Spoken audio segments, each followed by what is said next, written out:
दोस्तों, एक सीरियल चला करती थी या शायद फिल्म, चला मुरारी हीरो बनने। मुझे फिल्म, टीवी सीरियल इस पे ज़्यादा मालूम नहीं है, ज्ञान जानकारी भी नहीं है, इसलिए चला मुरारी हीरो बनने एक फिल्म या कुछ टीवी सीरियल हुआ करती थी। और ये मुरारी अपने आप को हीरो बनने की कोशिश में, हीरो बनाने की कोशिश में ऐसी उटपटांग हरकतें करता था, ना वो हीरो बन पाता है ना कुछ कर पाता है। वैसे चला राहुल बिहार जीतने ऐसी ही एक नई कहावत बन सकती है, शायद फिल्म भी बन सकती है। इस आदमी को अपने पास जो है वो संभालने का तरीका ही नहीं है और चला है ये बिहार को जीतने।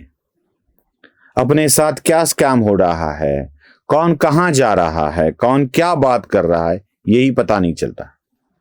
मैं आपको पहले एक सैंपल देता हूं। क्या है, उदाहरण बहुत देना पड़ता है। जब तक डेमो नहीं दिया जाता ना, तब तक लोग समझते ही नहीं है। राहुल गांधी उपराष्ट्रपति पद का चुनाव लड़ रहे थे। उन्होंने एक आदमी को लेकर आए, वो क्या पूर्व न्यायाधीश थे, उनको लाए, उनको कहा कि आप लड़ो, एक अच्छे आदमी, एक सच्चे आदमी दिया है यह देश को बचाने की, संविधान को बचाने की लड़ाई। वो सब कोरे संविधान को लेकर, डायरी को लेकर घूमते रहे संविधान वाली, और बोलते रहे कि हम जीतेंगे, जरूर जीतेंगे। फिर 350 वोट तक आ गए, हम 350 वोट प्राप्त कर रहे हैं, ये कहा। संजय राउत ने तो कहा कि बस भाजपा के पास बहुमत नहीं है, इंडिया अलायंस ही जीतने वाला है। ये सब चीजें हो गई। असल में क्या हुआ, आंकड़े दिखा देता हूं। जो 350 वोट, 345 तक ये कहा गए थे, जो 345 वोट ये प्राप्त करने वाले थे वह भी नहीं मिले, ना मिले। 345 की बात हो रही थी, रुक गए 300 पे आके। वोट गए तो गए कहां भाई, गए तो गए कहां? पहले बता देता हूं। लगभग 13 सांसदों ने, अलग अलग पार्टी के, जो एनडीए का हिस्सा नहीं थे, उन्होंने कहा कि हम वोट नहीं करेंगे। आंकड़े देख लीजिए, बीआरएस 4, बीजू जनता दल 7, अकाली दल 1 और इंडिपेंडेंट 1। मतलब 13 लोगों ने कहा कि हम वोट ही नहीं करेंगे। जो 13 के 13 वोट कांग्रेस को पड़ सकते थे। कांग्रेस के उम्मीदवार का यह कर्तव्य बनता था कि इन 13 लोगों को कन्विंस करे और कहे कि भाई हमें वोट दो, कम से कम 313 तो हो जाते। नहीं हो पाया। 13 गए यहां पर, ये अपने ही वोट को टिका नहीं पाए। चलो आगे चलते हैं। 15 वोट हुए बाद अपात्र घोषित हुए। वो वोट क्यों हुए? अगर ये वोट बीजेपी के है तो राहुल के लिए तो शर्म से डूब जाने की बात है। अगर ये वोट कांग्रेस के ही लोगों के, पार्टी इंडिया अलायंस के ही है, तो राहुल के लिए और शर्म से चुल्लू भर पानी में डूब मरने की बात है। मतलब बीजेपी को गिरने वाले थे तो भी डूब मरे, और कांग्रेस को गिरने वाले वोट थे तो चुल्लू भर पानी में डूब मरे। ऐसी स्थिति, क्योंकि बीजेपी ने 438 वोट पाने का दावा किया था, 452 प्राप्त किए। उन्होंने अपने तो लिए ही लिए, दूसरों को भी लिए, फिर भी 15 बाद हो गए। तो 15 किसके थे?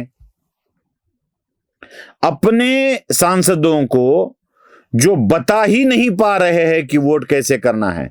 क्योंकि यही आंकड़े अगर हम दिखा दे तो यह पता चलता है कि 2017 में 11, 2022 में 15 और 2025 में 15 ऐसे वोट बाद हो चुके थे, जो बीजेपी के मिले वोट कई अधिक वोटों से भी अलग थे।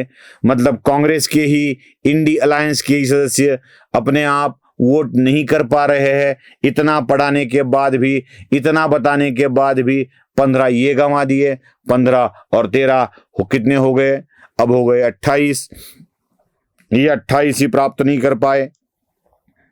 यही बात खत्म नहीं होती है। जहां बीजेपी को 438 लेने थे, वहां उन्होंने 452 लिए। मतलब 14 अतिरिक्त वोट बीजेपी ने लिए। अब अतिरिक्त लिए कहां से? उस तालाब में तो कोई अलग पानी नहीं था, जो तालाब का पानी था उसी में से लिए होंगे। मतलब साफ है कि इंडिया अलायंस के ही वोट भारतीय जनता पार्टी को मिले हैं। इंडिया अलायंस के वोट मिले हैं तो किसके मिले हैं? क्या शरद पवार ने गद्दारी की? क्या उद्धव ठाकरे ने गद्दारी की? क्या सपा ने गद्दारी की? क्या आरजेडी ने गद्दारी की? या कांग्रेस के ही घर में बड़ा सेंध लग चुका है? फडणवीस यूं ही ना कहते थे, आगे आगे देखो होता है क्या।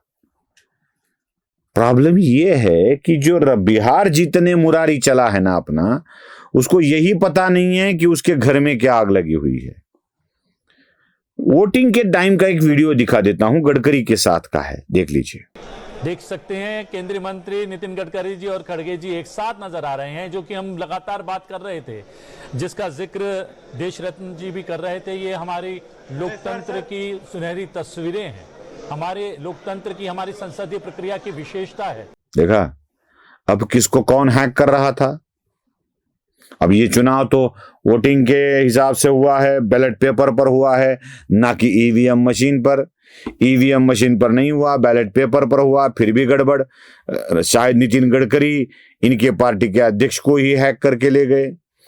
ये पार्टी के अध्यक्ष भी ना, ये किसके साथ जा रहे देखिए, मतलब ये क्या कहते हैं, जरा राहुल गांधी के बारे में ही उनके 2 भाषण सुनाता हूं, सुन लीजिए। अरे भाई, दलितों के घर के जाके खाने से कोई देश का उद्धार हो रहा है? देश का उद्धार उस वक्त होगा जब आप गरीबों का पेट भरने का काम करेंगे। ये दिखावा नहीं चलने वाला है।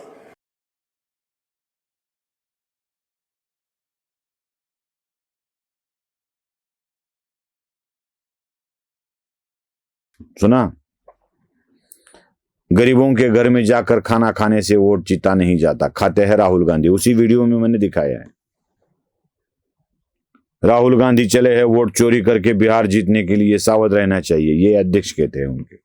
अब क्या बोले भाई, संभाले नहीं संभल रही है ये स्थिति राहुल गांधी से, और चले हैं बिहार को जीतने। हो सकेगा राहुल? तुमसे ना हो पाएगा, रुक जाओ भैया, शांत हो जाओ। वो कर रहे हैं काम, जो कर रहा है उनको करने दो। तुम टांग अड़ाकर लोगों के काम को बीच में ही रोक के ऐसी कोशिश ना करो कि फिर और मेहनत लोगों को करनी पड़े। बस तुम्हारे ऊपर लोगों का प्यार भी बढ़ेगा और विश्वास भी बढ़ेगा। नमस्ते।